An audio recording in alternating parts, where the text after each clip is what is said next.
Então, de volta aqui no terceiro bloco do programa Zona de Desenvolvimento, como você já sabe, nós estamos abordando nesta edição a questão da incubação de empresa enquanto um componente fundamental de apoio a você que está iniciando o teu próprio negócio ou pretende iniciar o teu próprio negócio. E dentro desse contexto é fundamental que você conheça como está o cenário tecnológico dentro desta área objeto desta edição do Zona de Desenvolvimento. E para você conhecer este cenário, nós estamos aqui com o Everton Larry, que é pesquisador aqui da Fundação Centro de Análise, Pesquisa e Inovação Tecnológica, FUCAP, a quem vai nos esclarecer, principalmente, Everton, como é que você analisa o cenário atual em termos de tecnologia dentro dessa questão fundamental que é a atividade de incubação empresarial? Bom, eu acho que o primeiro ponto importante a ressaltar é o próprio histórico de parques tecnológicos e incubadoras no Brasil. A ideia foi trazida para o Brasil ainda em 84 pelo CNPq, pelo saudoso professor Linaldo Cavalcante, tá? E foi implantado, por meio do governo federal, algumas fundações no Brasil para que criassem parques tecnológicos e incubadoras. Foi esse o passo inicial, o pontapé inicial, tá, da criação desse movimento dentro do Brasil. A própria FUCAP foi escolhida, foi uma das fundações que deveriam ter um parque tecnológico ainda na década de 80. Algumas iniciativas deram certo, outras não. E o parque tecnológico, na verdade, ele é um ambiente muito mais amplo, muito mais complexo. Então, foi natural que as incubadoras surgissem primeiro, né? A incubadora ela é um ambiente onde você pega entes que estão no começo de sua vida, vão dar um processamento, né, um acompanhamento, um assessoramento adequado para que ela saia no término de um prazo, tá, muito mais fortalecida para o mercado.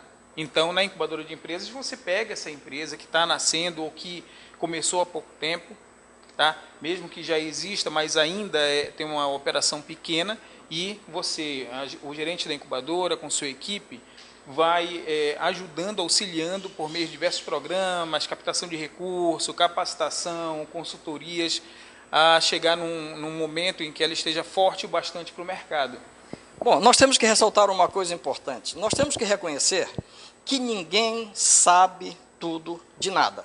Isso significa, meu querido amigo telespectador, que você, ao montar o teu próprio negócio, você pode dominar muito bem uma determinada área, por exemplo, a área econômica financeira, mas você pode não ter nenhum conhecimento ou pouco conhecimento da área mercadológica, okay? Ou da área de produção. E exatamente aí onde você tem que procurar apoio. E nesses ambientes de parque mercadológico, você pode encontrar esse apoio, que vai exatamente fortalecer aquilo que para você hoje é um ponto fraco. Então, eu posso considerar isso como uma análise correta, né, Everton? Faz muito sentido. Aliás, você tocou muito bem no assunto.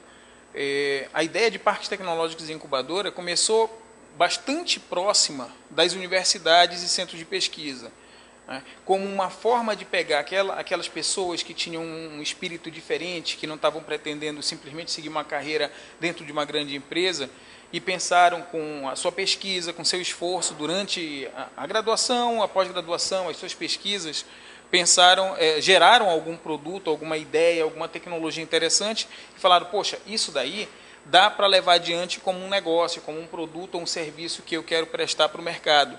E as incubadoras surgiram um pouco com esse contexto. Tem várias fontes da origem de incubadoras, mas essa é a mais conhecida, tá?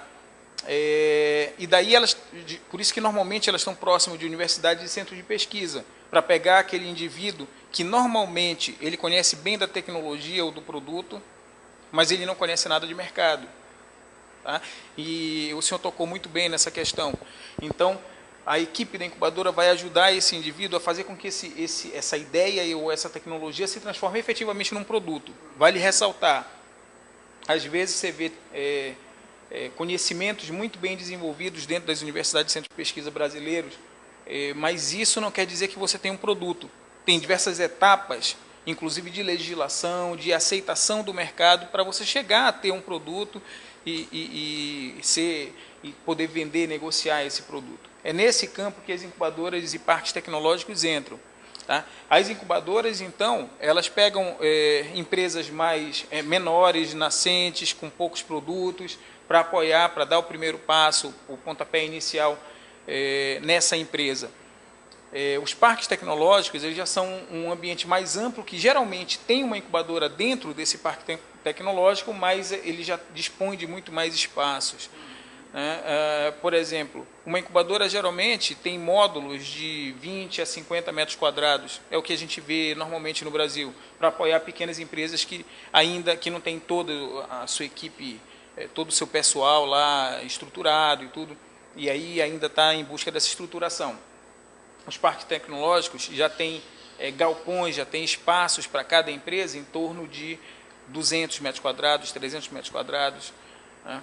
E esse movimento tem ganhado força, bastante força no Brasil todo. Hoje tem, ainda na década de 80, foi criada uma associação chamada Amprotec, que congrega incubadoras e parques tecnológicos no Brasil. E ela ganhou tanta força que hoje a Amprotec faz parte de conselho do SEBRAE, de outras instituições importantes dentro do Brasil. Isso fez com que fortalecesse esse movimento para olhar, quando você pensa em incubador e parque tecnológico, você pode pensar em empresas tradicionais, que trabalham com produtos comuns, né? Mas, naturalmente, pela origem do termo, pela origem desse instrumento de desenvolvimento que é a incubadora e que é um parque tecnológico, tá? A ideia é que você tenha empresas que a gente chama empresas inovadoras.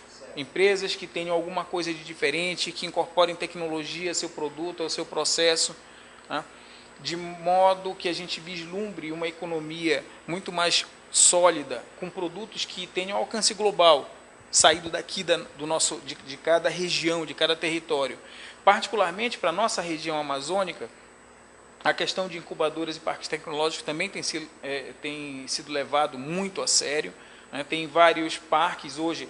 Nós já temos uma certa maturidade no que diz respeito às incubadoras, né? Ainda tem muito a avançar, as pessoas estão trabalhando bastante nesse contexto, mas nós já temos alguma história, tá? A primeira incubadora surgiu em 96 para 97 aqui na Amazônia, no caso em Belém.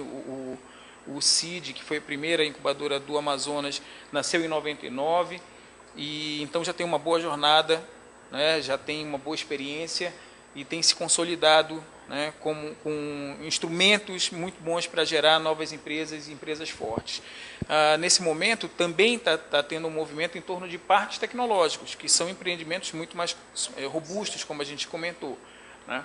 Hoje nós já temos iniciado o Parque Tecnológico do Guamá, que fica em Belém, tem um Parque Tecnológico sendo idealizado em Santarém, junto à nova universidade que foi criada do Oeste do Pará, a Universidade Federal. E aqui no Amazonas existem diversas iniciativas para se criar parques tecnológicos, tá?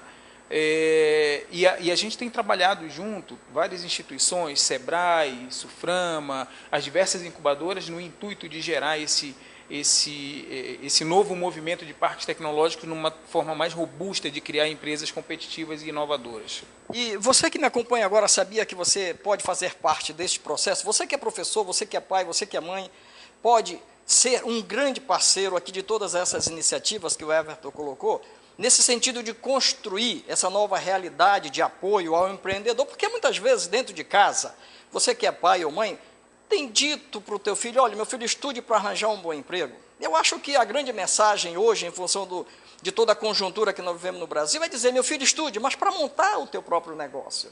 Então, eu acho que isso se constitui num grande apoio, porque exige uma mudança de paradigmas, né? A questão de você buscar construir o teu próprio negócio, né?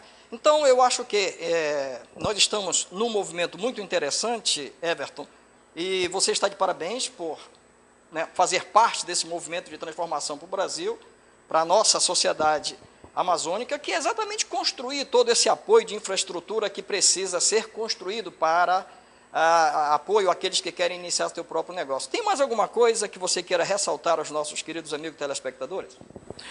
Somente que há um movimento, há um esforço muito grande das instituições públicas e privadas dentro da região amazônica para você consolidar a economia. Nós temos uma competência muito grande, existem pessoas muito bem formadas, existe conhecimento tradicional, existem recursos materiais muito importantes e a gente está tentando uma forma de juntar tudo isso e efetivamente gerar um desenvolvimento forte, endógeno na nossa Amazônia. E no próximo bloco acompanhe o aprofundamento desses temas que nós temos discutido aqui com o Everton. É só um instante, não saia daí.